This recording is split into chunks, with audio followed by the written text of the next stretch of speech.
second best. James and Edward are engines of the same size. They both have black funnels, buffers at the front and tenders at the back. And they are both engines on Sir Topham Hatt's railway. One morning, Sir Topham Hatt brought a photographer to Tidmouth Sheds. "This year, there is to be a holiday poster for the railway," Sir Topham Hatt said, "and I need an engine to be on the poster." All the engines were very excited. James was sure his photograph would be taken. "I will look wonderful on the poster," thought James. "The engine on the Sodor Railway poster will be Edward," announced Sir Topham Hatt. Edward was delighted. But James couldn't believe it. He was sure a red engine would be just the thing for the poster. The photographer tried to take a picture of Edward, but James got in the way. "James, leave the shed now," ordered Sir Topham Hatt. James puffed sadly away. Soon the posters were seen all over the island. But James still wanted to be the poster engine.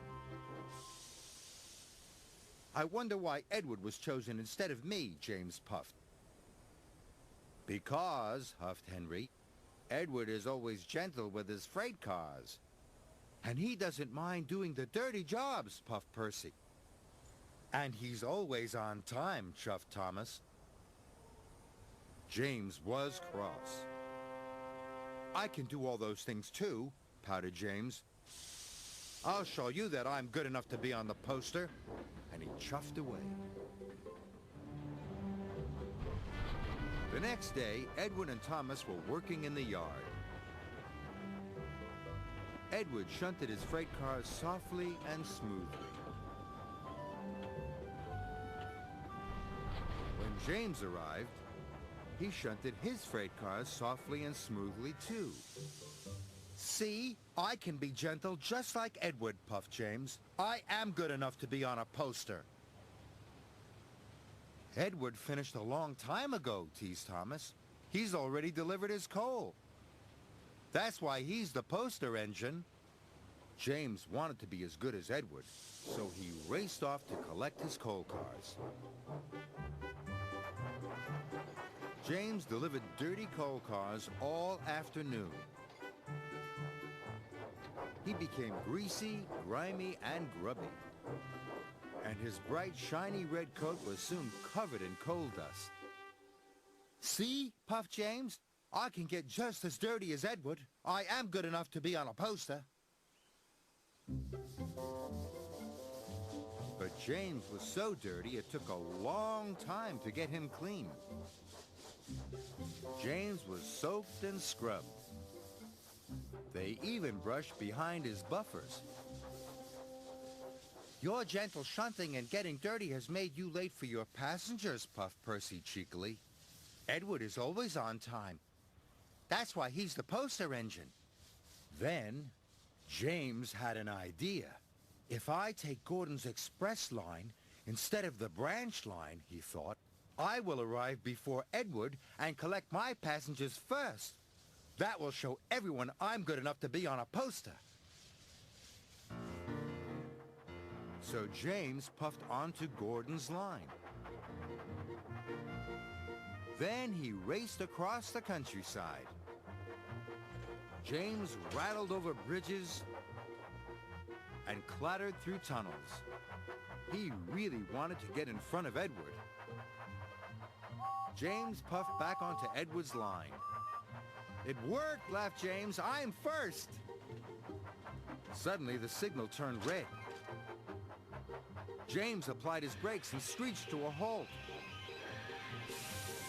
But Edward couldn't stop in time.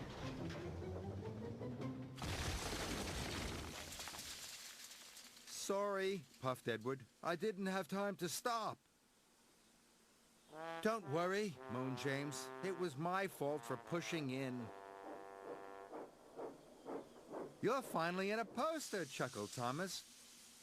Maybe you are good enough after all. But James didn't feel very good. He felt very silly. Soon, Emily arrived with Sir Topham Hatt. James, your racing around has caused confusion and delay, Sir Topham Hatt said sternly. Yes, sir. Sorry, sir. James puffed sadly.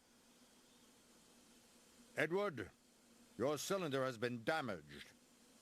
You can't take the children to the seaside today. The children at the station were very sad. But we wanted to ride on the poster engine, the children cried. James felt worse than ever. Please, sir, James puffed. If I was a back engine, all the children could still ride on Edward.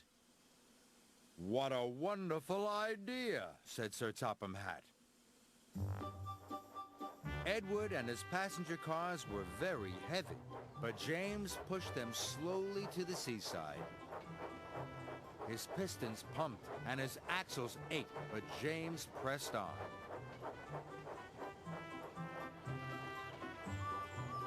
They stopped along the way to pick up more children. It's Edward, the children cheered. And look at James. He's pushing him. Isn't James a grand engine for being so kind? James was so proud it made his boiler bubble. He felt more useful than he had ever felt before. Even though you weren't the engine on the poster, puffed Edward, you are still really useful.